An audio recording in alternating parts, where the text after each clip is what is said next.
When it comes to greeting people, things have changed. The handshake, it's dead. Kissing on the cheeks, it's gone. The hug, your opportunity to catch a feel is over. In today's video, I'm laying out all the ways that you can properly acknowledge and greet people without getting sick, your modern alternatives to the handshake. First up, the air high five. So what I love about the air high five as displayed by Jim and Pam right here is that this one is fun. You can use it at work, you can use it with friends, you can use this one with family. I also like the distance. So if you're 5 feet from each other, if you're 100 feet from each other, doesn't matter, you can still make it happen. Next up, we've got the Vulcan Salute. Live long and prosper. So apparently the actor that played Spock, Leonard Nimoy, he came up with this when looking at Churchill's V for Victory sign. He created this two-fingered V for Victory sign and it became a cultural icon. Personally, as a science fiction nerd, I absolutely love it. Plus what you're saying. Live long and prosper. That's a nice thing to say to somebody. Next up, we've got the V sign. This one throughout history has actually meant different things. Now, Churchill and the Allies, they adopted it for V is for victory.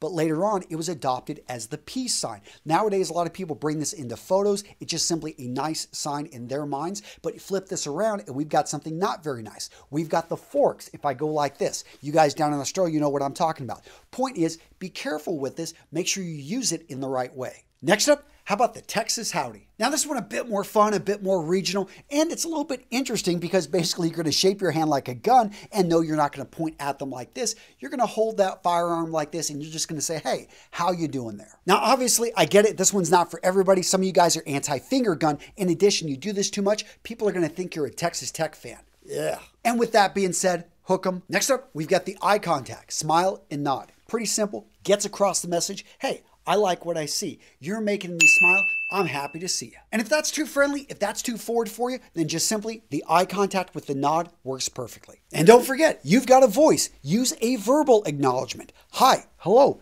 how are you? Now, what about air kisses? When I was doing the research for this video, I saw people advocating them. Me, it's a little bit too much, but I want to hear from you guys. So let me know, air kisses, yes or no, down in the comments. Now for this next one, I know many of my viewers, you're over in the Middle East, so please correct me if I'm wrong here. But my understanding, you can put your palm to your heart here and you can say salam, which means peace. Normally, this is preceded by a handshake, but we're going to skip the handshake here. Again, we're just simply going to put the hand here and you're going to say salam. Next up, we've got the Namaste, which is a customary Hindu greeting that's been around for almost 3,000 years. Now, the word Namaste, this means I bow to the divine in you, or I recognize the light within you. What I like about this one, it's simple, it's elegant, it's timeless, and it's being used already by over 1 billion people on this planet. Now, gents, really quick, I want to interrupt my video here to talk to you about the health of your hands. Gents, you know what I'm talking about. You're washing, scrubbing your hands over 20 times a day. They're just starting to get dry, cracked. They're starting to hurt. Well, gents, to solve that problem, I want you to check out my natural body moisturizer over at Vitaman. Seriously, gents, it's non-greasy, natural and organic ingredients that absorb right into the skin. After one use, you're going to notice a difference. This is my company, and I stand behind the products with a 100% money-back guarantee, so you have nothing to lose. Free shipping to the United States, free shipping to Australia. Guys, use the link down in the description of today's video to get the best deal out there on the web. And if that's not enough, gents, you can save even more if you grab any of our kits. Right here, I've got the soap and moisturizer kit. I've also got the perfect shave kit. Tons of different options out there. And if you decide to become a subscriber, you'll save money as well. Gents, that special link down there is not going to be around there forever, so use it or lose it to get the best deal over on Vitaman. Next up, the fist bump.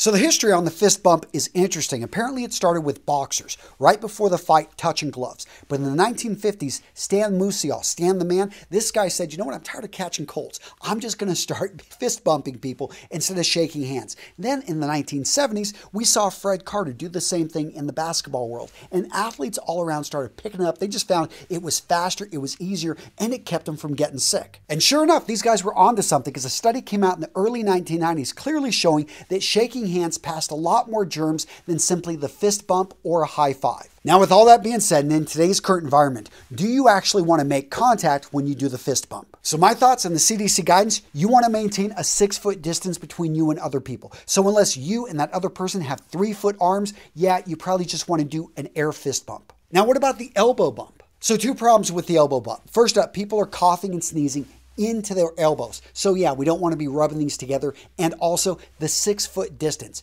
Very difficult unless you've got 6-foot long arms. What about the feet bump? All right, so a few issues with this one. First up, the 6-foot distance, you're not maintaining it. Next up, this one just looks a little bit odd. And third, and most importantly, this one requires a lot more dexterity. Can you imagine doing this one with your grandmother and actually sweeping out her leg from under her? All of a sudden, grandma's on the ground. Yeah, grandma is down and she ain't getting back up. Next up, simply tip your hat. Now, the problem here is that most men don't own a nice hat, and the vast majority don't even know how to properly wear one. Well, gents, let's solve the problem. In this video right here, I teach you how to find the right hat for you, how to find a hat that's going to complement your style, how to find a hat that's going to make you look amazing. Click on this video right here to learn more about the hat.